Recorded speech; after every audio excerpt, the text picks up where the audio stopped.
Recently, in Uzbekistan's capital of Tashkent, This is America and the World attended the International Conference, Central and South Asia, Regional Connectivity, Challenges and Opportunities.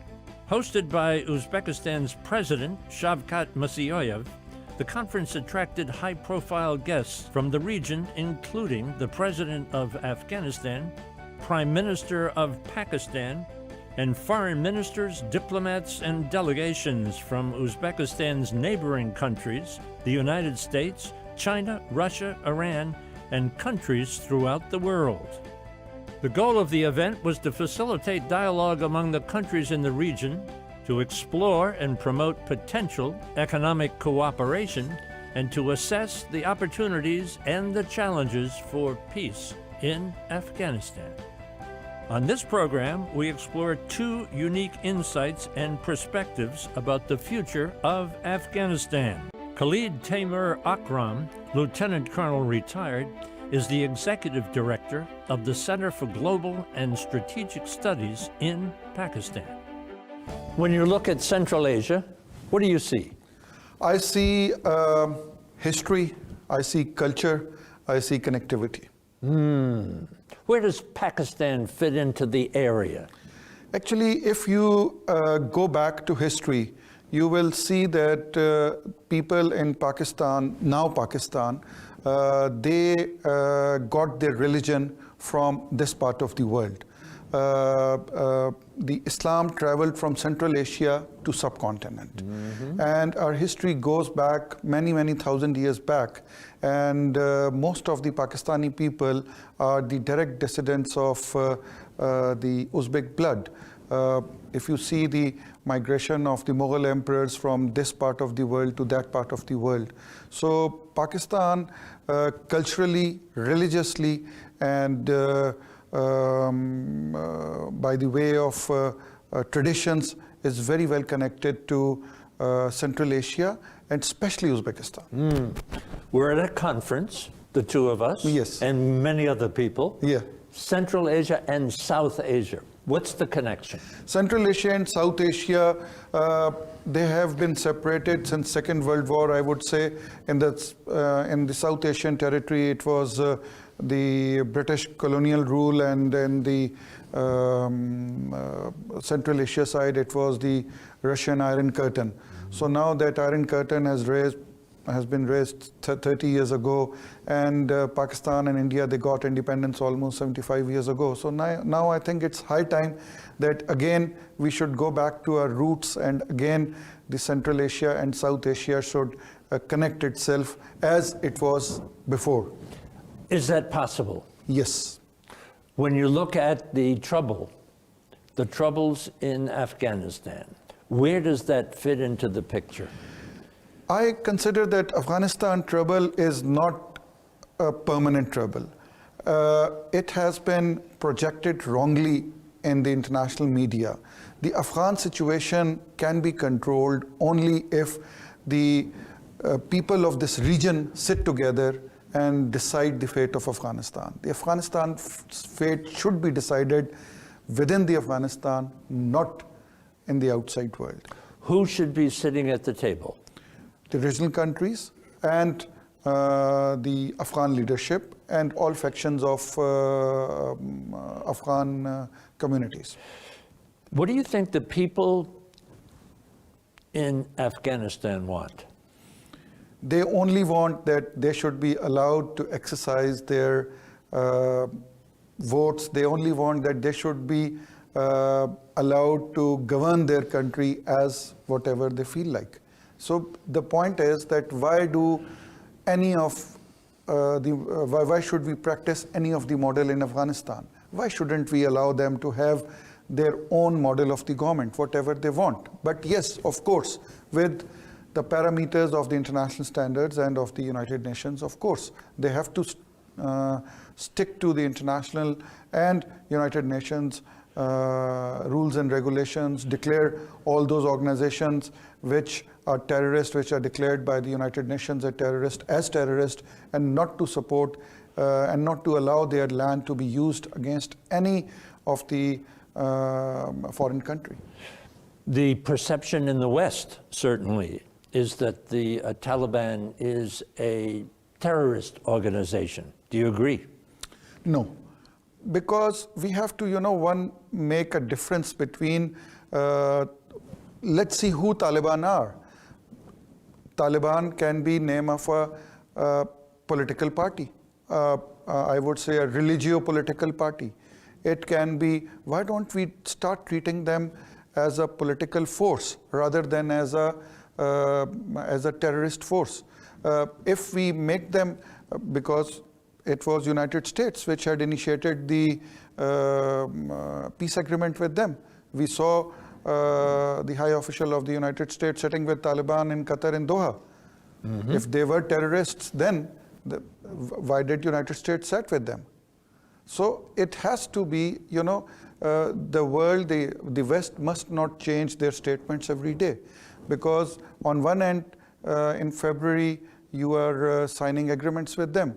And now in July, you are saying that they are terrorists. So we must differentiate what is terrorism, what is the religio-political parties. Because we may call Taliban as a religio-political party. And yes, I totally agree with this thing that we must draw lines for them, that these are the lines, these are the red lines which must not be crossed. What are the lines?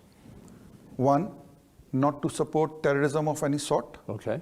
Two, not to indulge in harboring any sort of those organizations which are declared terrorist as part of, or as part of the terrorist organization by the United Nations. Three, like Al-Qaeda? Yes, like Al-Qaeda, ISIS, and many others. And three, not to allow their land to be used against any foreign country. Because I am from Pakistan, we are equally affected from terrorism. Pakistan has laid more lives than any other country in the world. Up till now, it has been over 100,000 civilians and military people who have laid their lives in terrorism. Again, and mind you, Pakistan is the only country in the world, I'm not talking about America and the Western countries. Other than those, Pakistan is the only country in the world which has fought against terrorism without any without any boots, the foreign boots on ground. Because you see in Africa, you would find every other country has UN forces over there protecting them against terrorism, against other things. If you see other parts of the world, in the Middle East, in Iraq, and Yemen, and Syria, you would find foreign boots on ground. There are no foreign boots on the ground now in Afghanistan. Yes. NATO is out, America is out, but the Taliban is in. Yeah. As we sit here and talk, 85% of the country is under the control of the Taliban. So that leaves 15% and an awful lot of bloodshed along the way in a short period of time. That's not right, huh? That's not right at all. How do you get the Taliban, who are leading the expansion, to stop the bloodshed? Number one, what was in the mind of United States? That's not the question. The question is, the Taliban now controls 85% of the country. Another 15%, the government could collapse. Yes. How do we get the Taliban to stop the bloodshed? One, to talk with them. Okay. Use the regional countries. Use those countries which have influence on them. Use the regional countries like Uzbekistan, Tajikistan, Pakistan, lot of... Pakistan. A lot of influence on the Taliban. No. No? Pakistan has not, these Talibans, Pakistan has no influence. But they support? No, we do not support Taliban. We do not support any rogue regimes. We do not support anybody who is fighting against any sitting government. We do not support such kind of actions. No, this is not our policy. And today, our Prime Minister had made it very, very clear that Pakistan does not support any kind of such activity, and they will not support. But yes, in the regional arena, Pakistan is ready to become part of a greater coalition which should be talking to Taliban. You know, in Afghanistan... Who else would be a good influence on the Taliban? Uzbekistan. Okay. Uzbekistan has extremely good relationship within Afghanistan. Uzbekistan has been helping Afghanistan for quite a number of times, and they have been making roads over there. Even Tajiks have been helping Afghans a lot. So we must see the composition of the Afghan ethnic parties, Afghan ethnic people. They have Afghans of Uzbek origin, they have Afghans of Tajik origin, we have over there Afghans of Pashtun origin. Like people from Pakistan migrated there and they migrated over here. Because since we are now hosting the refugees since last 40 years, so 40 years means the third generation is born now, or even fourth generation is born in last 40 years. So I would say that Pakistan, Tajikistan, Uzbekistan, even Russia and China, they can sit together with Taliban and they can find a solution. We're at the end of our time. A big question: what is your message to the Western world and specifically to the American government and the American people? Let the regional issues be solved by the people of the region. Don't try to solve them sitting outside the region. Come to the region, sit with the regional countries, talk to them, and let's find the regional issues problem within the region. And the West should not remain insecure that if the region is, this region is able to find solution within themselves, so they would be left out. No, they would not be left out. If this region is secure, as the Uzbek president said today, that this region, Central and South Asia, has got the population of more than 2 billion.